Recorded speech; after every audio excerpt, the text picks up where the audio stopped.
What's good, YouTube? It's your boy, Only One KDB, and I'm back with another video. In today's video, bro, we got the dark secret the NBA wants you to forget.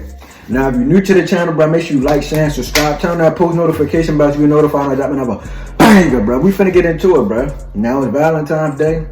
I hope y'all treating y'all girl right, bro. Matter of fact, fuck Valentine's Day. We don't give a damn about no goddamn Valentine. My bad, bro, for cursing, but What YouTube said? We can't curse in the first 30 seconds or something? They said some shit like that. I don't know what they even said. But just know you should be treating your girl like a Valentine's every day. Yeah, so I don't believe in one day you supposed to do this or one day you supposed to do that. You supposed to be doing it every day. So everybody who celebrate Valentine's Day, I think you an idiot. But we finna get to the video, bro. Hope y'all boys enjoy this video. It's a little treat for y'all for I'm grinding every day, so I ain't finna say it's no treat for y'all. We finna get to it, bro. I ain't post yesterday because I forgot what I was doing, but I ain't post yesterday. But I'm finna post today and tomorrow, bro. And the next day after that. But I've been talking for too long, bro. We get into it. On July 14th, 2004, NBA history was changed forever. Because on this day, the Lakers shout out to Shaquille O'Neal for a package that included Lamar Odom. This gave us three things. I remember him, bro. The breakup of the Kobe and Shaq era, a breakup that gave us one Miami Heat championship and two Lakers championships. Two, one of the biggest what-ifs in NBA history. What if Kobe and Shaq could have just gotten along? And three, the one nobody talks about, the climax for one of the biggest conspiracies the NBA has ever seen. Because what you probably don't know, because nobody mentions it, is that Shaq should have never been able to be traded to Miami because Lamar Odom should have never been on the Miami Heat. This trade only took place because of a supposed mistake by a player's agent the year before. A mistake that you probably won't believe is possible to make because of how ridiculously dumb it would be if it were a mistake. And if it weren't a mistake, well, then we're talking some kind of bribery. We're talking a team colluding with an agent in order to sign a big-name free agent. We're talking about a conspiracy that only gets crazier as the story goes. Bro, just think about this.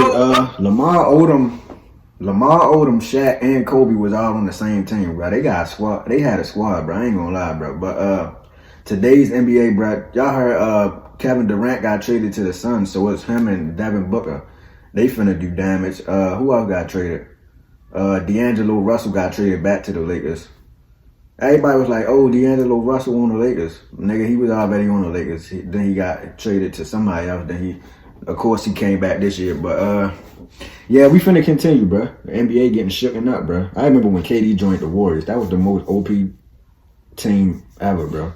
But we finna continue. What's up, guys? Mike here, and yes, today we are back at it with another conspiracy, and I promise you, this one is nuts. You are going to want to stick around to the end of this video because the full story is truly mind-blowing. Before we do get into that, though, you guys have loved the conspiracies lately, so if you want to see me do more conspiracy videos, comment down below any conspiracy theory you want me to see, and if it's interesting enough, I will for sure do it. Also, of course, please leave a like on this video. It helps me out a ton, and subscribe so you never miss a video. Trust me, I already have another crazy conspiracy coming soon. You are not going to want to miss it. Subscribe so that you don't. As for now, let's just jump into this. Let's jump into the supposed mistake that famous NBA agent Bill Duffy made in the 2003 offseason. Because after the 2001 season, the Heat viewed point guard Anthony Carter as a promising up-and-coming player and thus signed him to a 3-year deal. The third year of this deal was a player option for $4.1 million for the 2004 season. A player option that Anthony Carter wanted to accept because he simply wasn't worth that money. If we Google Anthony Carter probably was a lot back in the day. Look at his stats, we see that as a 27-year-old in the 2003 season, Carter shot just 36% from the field and averaged 4.1 points per game. Numbers that were horrible on a terrible 25-win Heat team. This meant, of course, Miami wanted Anthony Carter gone. They only had $7 million in cap room that season. This meant that if Anthony Carter did decline his player option, the Heat would be able to sign a big-name free agent. Unfortunately, Unfortunately for the Heat, though, Carter told his agent to accept his player option because that was the most money he was possibly going to get, and it is here where things get incredibly suspicious. Because somehow, despite Anthony Carter accepting his player option in theory, his agent, Bill Duffy,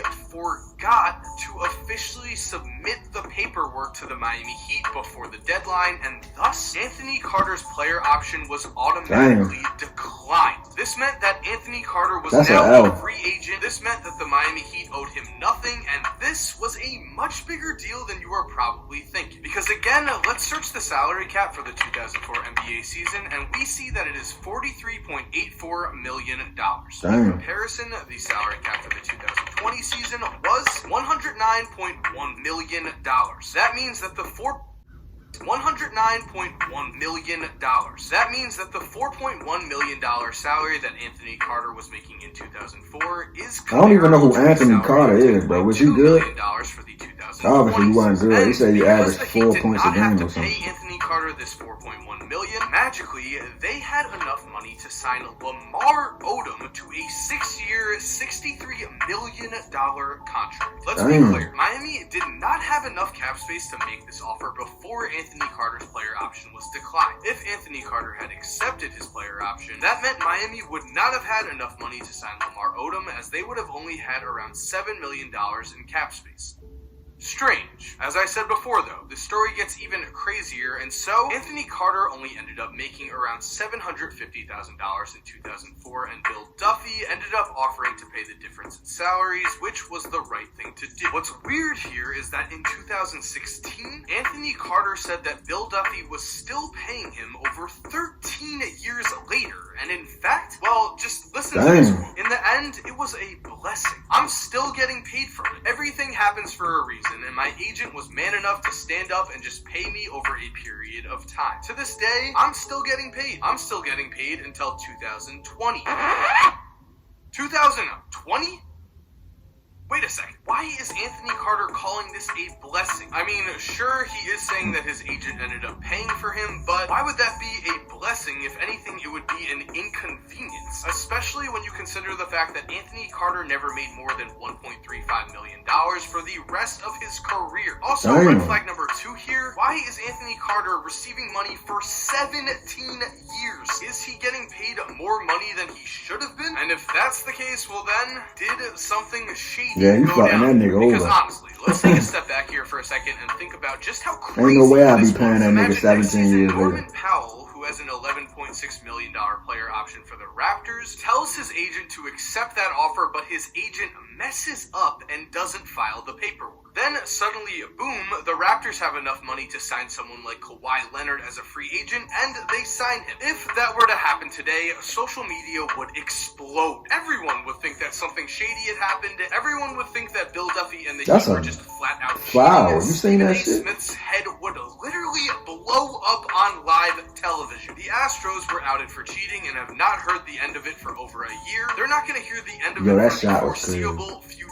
If a team did pull something like this off in the current NBA and then went on to win a championship because of it, I don't think we would ever hear the end of it either, which would be understandable. But because we were in the dark ages before social media, this was basically swept under the rug. Like I said, the story keeps getting crazier, and we are at the craziest part, the championship. As I mentioned in the beginning of this video, Shaq was traded to the Heat in a package that was centered around Lamar Odom. If Lamar Odom was not involved in that trade, Shaq does not get traded to Miami, there's absolutely no chance that would happen. Which means the Heat don't win the 2006 NBA Finals, which would damage Dwayne Wade's legacy, and the Lakers, well, they could potentially face a much tougher road in 2009 and 2010, as Lamar Odom was a key piece of both of those championship teams. With that said, the big question here is, where would Shaq end up? The Lakers made their choice. I don't know, my nigga, I'm not no GM. Shaq, so he had to go somewhere. So with that in mind, it's been said that Vince Carter attempted to recruit Shaq at one point in his career to Toronto, which of course would have been very interesting, and the Bulls had interest. Yo, back in the day, bro, they used to wear the littlest shorts ever, bro. I just had to say that, bro. Back in the day, like when they used to play, back in the day in the NBA, like probably like in the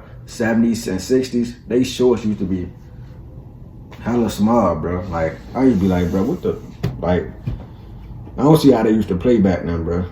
Shaq 2, as did the Denver Nuggets. But the most intriguing team here would be the Dallas Mavericks. Dallas had a pretty good trade package at the time. Damn, he was swatting Dallas shit. lost the 2006 championship to Shaq and the Miami Heat. If Shaq had switched teams, well, the 2006 NBA Finals could have very well ended up with us watching Dirk and Shaq hug as they held a championship trophy together. And from there, who knows what happens? Who knows where Lamar Odom ends up going? And again, who knows what happens to the Lakers? At the end of the day here, a forgotten acceptance of a player option altered the course of NBA history forever. And, did I say forgotten? Well, you guys can make your own decision as to what really happened, and I am very excited to see the comments you guys have. That does mean, though, that this story is over, so thank you guys for watching. I hope you enjoyed today's video. If you did, make sure to leave a like. It helps me out a ton, and if you're new to the channel, make sure to subscribe. I have another great conspiracy coming up very soon. And if you're already subscribed, thank you so much for supporting. Now you talking too much now, though, bro.